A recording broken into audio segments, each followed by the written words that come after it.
Hello everyone, कैसे हैं आप सब लोग। Welcome to Roger that. देखिए, कई बार ऐसा होता है कि जब आप तैयारी करते हैं ना, तो तैयारी आपका जो है सिर्फ आपकी नहीं होती। तैयारी आपका दो लोगों की होती है। एक होती है आपके टीचर की और एक होती है आपकी।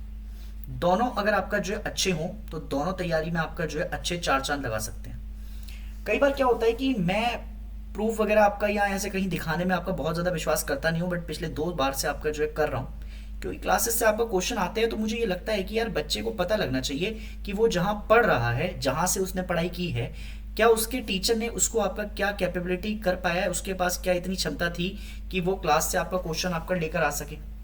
तो भाई उसके लिए आपका ये वीडियो है। वीडियो बहुत लंबी नहीं जाएगी, बस ये बताना चाहता हूँ कि आपका क्लासेस से जो पढ़ाया है उसमें से डायरेक्ट क्वेश्चन आपको कैसे मिल रहे हैं। पहला जो प्रूफ है ये दे रहा हूं मैं इकोनॉमिक्स का। समझ रहे हो मेरी बात। पहला प्रूफ किसका है, ये इकोनॉमिक्स का प्रूफ है। ठीक है सर। देखो, एक क्वेश्चन आपका जो है यूपीएससी ने पूछा डब्ल्यूपीआई से। ठीक है, डब्ल्यूपीआई का क्वेश्चन आपका जो है base W wholesale price index और कंज्यूमर प्राइस इंडेक्स, ये दो आपका क्वेश्चन है। ये क्लास नोट से आपका क्वेश्चन आए हुए हैं और इनफैक्ट मॉक में भी मैंने आपका क्वेश्चन पूछा हुआ है। ठीक है, एक तो आपका जो है ये याद रखें। ठीक, इसके अलावा देखो, लोगों ने कहा कि जी MCLR, ये तो बिल्कुल अटपटा सा आ गया। भाई ये अटपटा नहीं आया, ये है मॉक का क्वेश्चन। ये कराया मैंने अपनी आपका मॉक्स में, और पहला ही मॉक था जो कि आपका बच्चों ने दिया था। टोटल नंबर ऑफ मॉक 5 कराए थे, उसमें से पहले मॉक का क्वेश्चन है क्वेश्चन नंबर 31। SDF के बारे में लोगों ने पूछा, ये रहा स्टैंडिंग डिपॉजिट फैसिलिटी। कब आया है, 2013 से आपका बातचीत हो रखी है। इनफैक्ट आपका यहां पर भी ये देख लो 2022 पूछा है, बच्चे ने अगर पढ़ा है। LAF के बारे में पूछा है, LAF के बारे में आपका यहां पर रहा। ठीक है सर।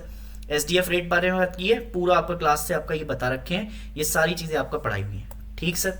ये मैं आपको क्वेश्चन मानता नहीं, क्योंकि जो भी आपका थोड़ा बहुत बताता है वो मतलब अपनी क्लास में बच्चों को M1 M0 के बारे में आपको बताकर भेजा होगा उन्होंने।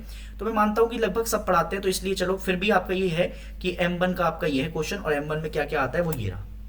उसके बाद सर इस क्वेश्चन पर बहुत चर्चा रही, जीडीपी डिफ्लेटर क्या होता है। सर जीडीपी डिफ्लेटर कुछ नहीं होता, नॉमिनल जीडीपी और रियल जीडीपी को आपका जो है बेसिकली डिवाइड कर दोगे तो इंटू 100 कर आपका जो है क्या आ जाएगा, जीडीपी डिफ्लेटर के बारे में बात आ जाएगी। ये रहा आपका जीडीपी डिफ्लेटर की डेफिनेशन और उसके रिलेटेड संबंधित ये डिफ्लेटर के बारे में आपका समझाता हुआ, और ये रहा जीडीपी डिफ्लेटर का फॉर्मूला। यहां से आपका जो है ये रहा क्वेश्चन आपका। ठीक है, इसके बाद सर पॉवर्टी के बारे में क्वेश्चन आना लाजमी था, क्योंकि गवर्नमेंट आपका बहुत बड़े बड़े आपका वादे कर रही थी कि हमने 83 करोड़ लोगों को आपका पॉवर्टी के बाहर निकाल दिया है, ये कर दिया है, वो कर दिया है, तो फिर पॉवर्टी से क्वेश्चन आना लाजमी था। मैंने यूट्यूब पर भी आपका पढ़ाया हुआ है, और यूट्यूब पे भी आपका वीडियोस आप देखोगे तो उसमें आपको मिल जाएंगी। तेंदुलकर कमेटी के बारे में आपका मैंने पढ़ाया हुआ है, चर्चा की हुई है, तेंदुलकर कमेटी से क्वेश्चन आया भी। सर जीएसटी के संबंध में आपका जो है जितना घुस सकता था वो उतना घुस गया। अमेंडमेंट 122, ये रहा आपका क्लास थे 122 अमेंडमेंट के बारे में आपका बात की है।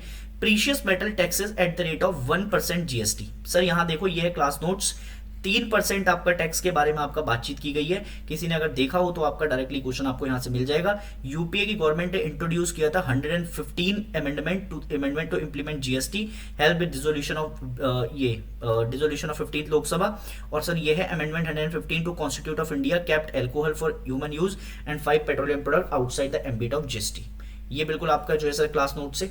इसके अलावा फॉरेक्स रिजर्व से बात हुई रखी है, फॉरेन करेंसी और आपका जो है फॉरेन करेंसी में आपका फॉरेक्स वगैरह, ये क्लास से आपका क्वेश्चन है। एक्सचेंज रेट वगैरह के बारे में भी आपको मॉक में भी क्वेश्चन आपको मिल गया है। सर मैं ये नहीं कह रहा हूं कि अगर आपका मान लीजिए 10-12 क्वेश्चन आए हैं तो 12 क्वेश्चन आपका मेरी क्लास से हैं, बट अगर आप अच्छी तैयारी करते हैं तो 12 में से अगर आप क्वेश्चन 7 क्वेश्चन आप या 8 क्वेश्चन अगर डायरेक्टली आप क्लास से करके ले जा रहे हैं तो मैं मानता हूं कि जी ये अच्छा स्कोर है। 12 के 12 क्वेश्चन यूपीएससी प्रिडिक्ट करना मेरे बस की तो बात नहीं है, ना मैं उस लेवल का टीचर हूं कि मतलब बहुत ज्यादा मैं यूपीएससी को प्रिडिक्ट करता हूं, या मतलब ये है मैं बस अपनी आपका पढ़ाई करवाता हूं, मेहनत करवाने में विश्वास रखता हूं सर, और मेहनत करता हूं मैं कंटेंट के ऊपर, अपने पढ़ाई के ऊपर और आपका बच्चों के अच्छे भविष्य के लिए। तो उम्मीद करता हूं कि ये आपका जो है कुछ बेनिफिट देगा आपको, और शायद आपको ये समझ में आए कि आपका जो आप क्लासेस से पढ़ रहे हैं वो आपका यहां से आ रहा है। बाकी चीजों के भी आपका प्रूफ दे सकता हूं मैं, वो भी आपको दूंगा, बट अभी के लिए अच्छा अब क्या होगा कि भैया सब प्रूफ तो आप सब दे देते हैं, ये है आप पढ़ाते हैं, वहां प्रेशर, मैं सब समझता हूं।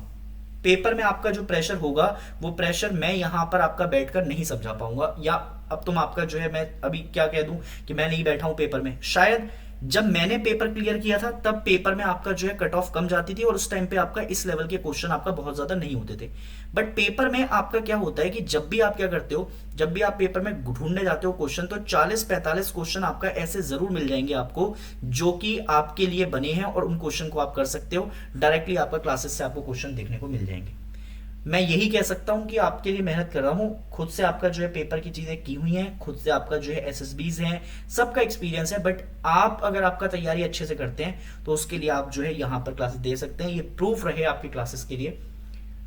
उम्मीद करता हूं कि आपको इससे कुछ बेनिफिट होगा, कुछ सीखेंगे। और अगर आपको जो है पसंद आया हो तो कमेंट सेक्शन में जरूर लिख कर जाइएगा, शेयर कर दीजिएगा अपने दोस्तों के साथ। मिलूंगा आपको नेक्स्ट वीडियो में, तब तक के लिए जय Hind, welcome to Roger that.